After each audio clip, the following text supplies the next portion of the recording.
Greetings, people of Earth. Welcome back. My name is Jax, and today we're doing chapter 10 of the Tao Te Ching. This one's called the potential of Tao, of the Tao, and we are going to get into some big concepts. There's quite a lot of sort of machinery and nuance behind this chapter. It's a bit longer. It's almost a full page, guys. There you go, and there's going to be some explaining because you kind of need to understand some of the concepts and theories that the ancient Taoists had in connection with Confucianism, Lao Tzu. Many of the different sort of thoughts of the day are connected to this one. It's not exactly a universally understandable verse or chapter because they have a few concepts that you need to understand a little bit.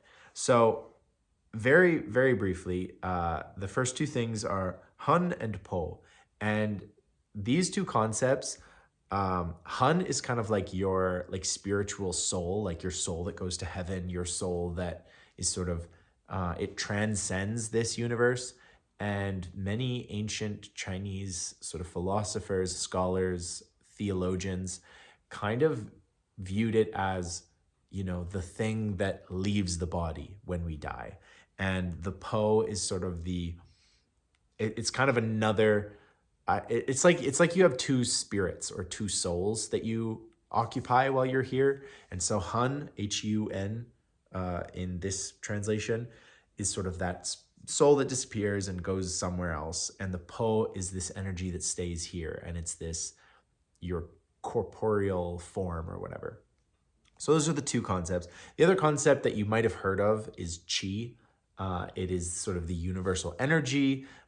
It gets confused in Western media and a lot of stuff like that. Essentially, Qi is universal energy. Like Qi is everywhere. Qi is kind of everything. You can kind of think of it as Tao in some ways. I know some people are going to get really upset with that kind of comparison, but Qi isn't this sort of thing that a hero in a movie, sucks up or absorbs and then is able to do everything perfectly. Qi it's everywhere, and it's the infinite amount of energy that exists.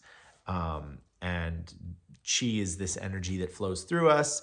And if we have a problem, it's because the Qi it's being blocked somewhere. So those are the main concepts that you need to understand. But I'm going to read the verse and we're kind of going to come into it. This chapter kind of puts everything into perspective. So the stuff we've been talking up to now has been the different concepts of Taoism and how each one can kind of improve your life, make things easier. We talked about imagery and symbolism. This is kind of, like it says, the potential of Tao, how using these kinds of methods, teachings, principles can make your life more livable, more experiential, because Taoism isn't always about, just living a great life. It's about living life. So don't conflate the idea that, being a Taoist makes you live life perfectly, because Taoism is just a very loose framework that is supposed to show you that nothing can be controlled, nothing can be explained. And careful, Lily. She's sleeping right here. I'm trying really hard not to mess with her. But she almost pushed the tripod over. Anyway, so I'm going to get into it and we'll go from there. The potential of the Tao. When the Hun and Po conform to the Tao, are they not inseparable? When you concentrate Qi to its utmost suppleness, can you not return to the state of a newborn child? If you wash away dark thoughts, can you not render yourself flawless? If love of the common people directs your government of the state, can you not rule through not doing? As the gates of heaven open and close in the cycle of life, can you not adhere to the female principle? Through understanding the whole scope of the four directions, can you not act without intent? To create and nurture, but not claim ownership. To act, but not glory in the action. To guide, but not control. This is the deep virtue of the Tao.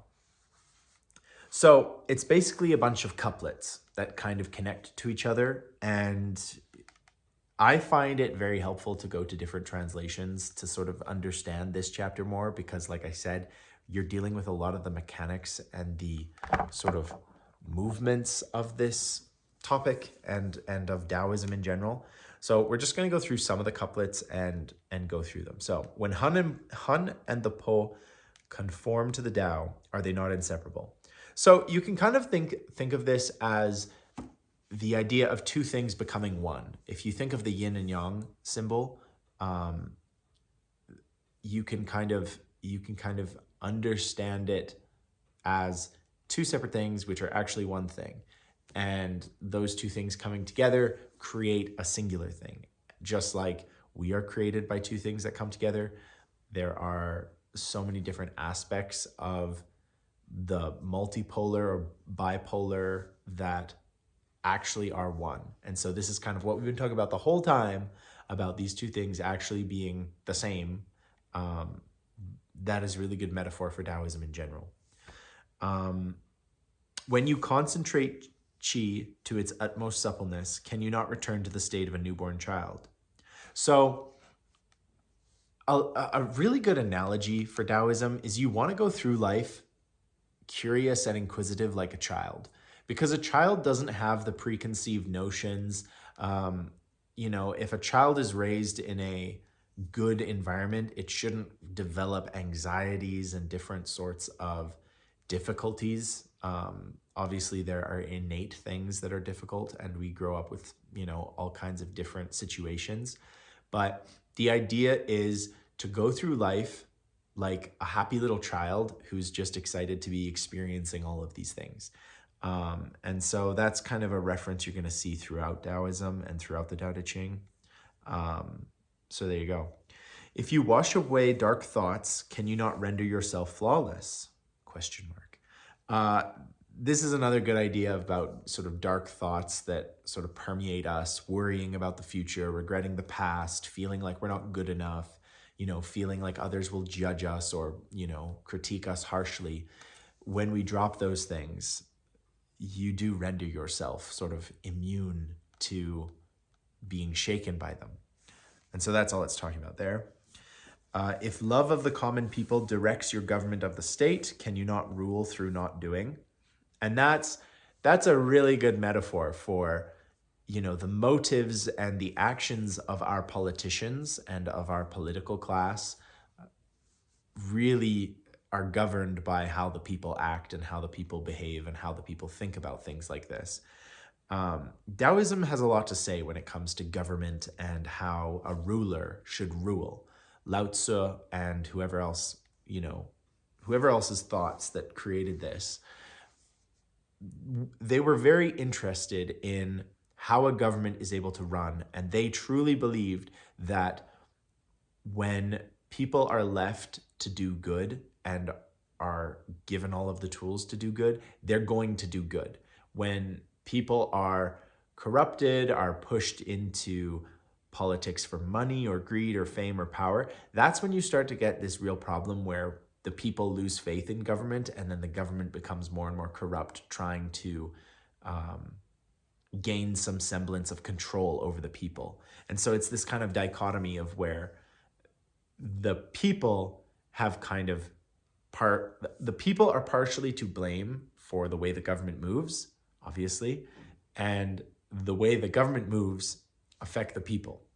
So if you can use love, it's saying that the government doesn't have to really get involved a whole lot. And in a perfect Taoist world, the government would not do a whole lot. The government would be there for people who need it, but it wouldn't spend money on weapons and armor and stuff like that. It explicitly talks about that in the last chapter. But, the ideal government is one that doesn't interfere with people's lives, and the people in return are good and they follow the laws and they, behave. So that's kind of the ideal form of government under Taoism. Which ones do I want to do next? Okay, I'll do the last four. Can you not act without intent? To create and nurture, but not to claim ownership. So right there, it's again, non-action, not having to sort of second guess yourself, just live in the moment, follow the natural flow of things, and you won't have to sort of fixate or worry or stress about the way it's going to turn out, And like we've seen before, to create and nurture, but not to claim ownership. So a good parent supports and is there for their child, gives them the space they need to grow and all of this stuff. And at the end of the day, doesn't brag and sort of say like, yep, no, I'm such an amazing parent. A good parent just sort of sits back and lets the child blossom into the person that they're supposed to be. There isn't this like active control or management over somebody. You have to let people naturally develop into what they're going to develop into. So you don't have to claim ownership over them. You can just be content in the fact that they're a good, well-rounded human being. To act, but not glory in the action. And we've talked about this one before too, the idea of creating something and then moving on. Whatever you do your best, put your best ability into something. And then when it's done, time to move on to the next part of life. Just as life moves on, so must we. We cannot be fixated on what we've created, on what we've done, because the joy of life is in the moment, in the action of doing something. It's not about reveling in your past victories and your triumphs. A true Taoist would probably never revel in anything. They wouldn't do that. They might enjoy a celebration at the end of creating something or the end of a victory, but it's not going to be this fixation of, oh man, remember when I won that high school football game? No, there's going to be none of that, revel in it in the moment, enjoy the moment in life, but move on. Allow yourself to traverse different valleys and explore. And that goes back to the whole idea of being the eternal traveler, just a visitor. I'm not here for long. To guide, but not control. This is the deep virtue of the Tao.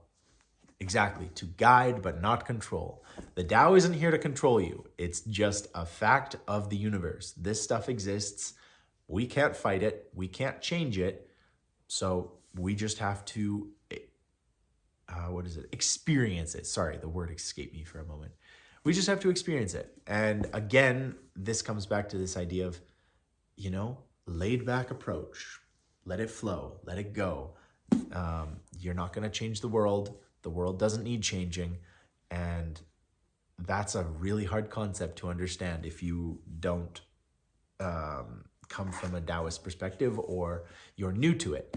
The world is constantly going to continue to do the things it does. Many people thought when the Cold War ended that was the end of history. I think there was a Japanese scholar who talked about the end of history. He was totally wrong. He was so incredibly wrong. He thought, yep, that's it. Nope, we defeated the great evil. Time to move on. No, that's not the way history works. Everybody always thinks that they're at the end of history. The ancient Romans thought that they were at the end of history. And you know what? The empire ended. Hey, Lily. Hey, you. She was having a nightmare. She was probably dreaming about the Roman Empire. Anyway, thank you guys for listening. Let me know your thoughts on the potential of the Tao.